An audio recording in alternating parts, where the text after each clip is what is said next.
Wali Kota Makassar mencoblos di TPS Oko 1 Jalan Amirullah, pengamanan pemilu di Makassar aman dan lancar. Wali Kota Makassar Moh.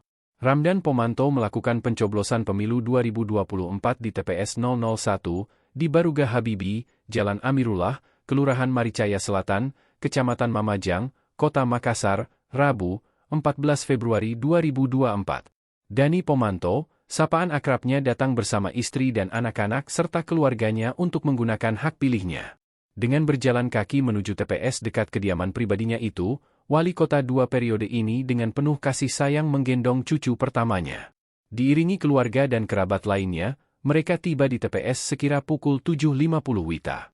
Ia sekeluarga tercatat merupakan peserta pertama yang datang pada pagi tadi.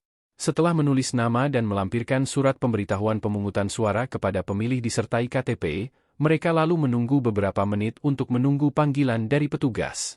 Ketika disebut namanya, Dani dan istrinya, Indira maju mengambil surat suara dan memperlihatkan ke awak media kertas suaranya.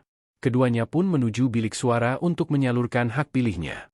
Alhamdulillah semua berlangsung dengan lancar, hanya sedikit memerlukan waktu saja karena surat suaranya agak lebih lebar dari bosnya, kata Dani usai mencoblos. Dirinya mengaku bersyukur sekali karena dapat berpartisipasi memilih, apalagi momen ini hanya 5 tahun sekali. Berkaitan dengan keamanan pemilu, ia menuturkan koordinasi dengan pihak keamanan sejauh ini tidak ada hal-hal yang berpotensi mengganggu jalannya pemilu. Termasuk kerawanan pasca pemilu terus diantisipasi. Pun, dia mengungkapkan, sejak tadi malam sudah menyampaikan ke semua elemen masyarakat agar ramai-ramai datang ke TPS. Intinya ialah Forkopimda solid, dengan demikian komunikasi dan koordinasi kita kuat dan sepemikiran, sehingga pemilu kali ini aman, lancar, damai dan berkualitas, pungkasnya.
Download Tribun X sekarang, menghadirkan lokal menjadi Indonesia.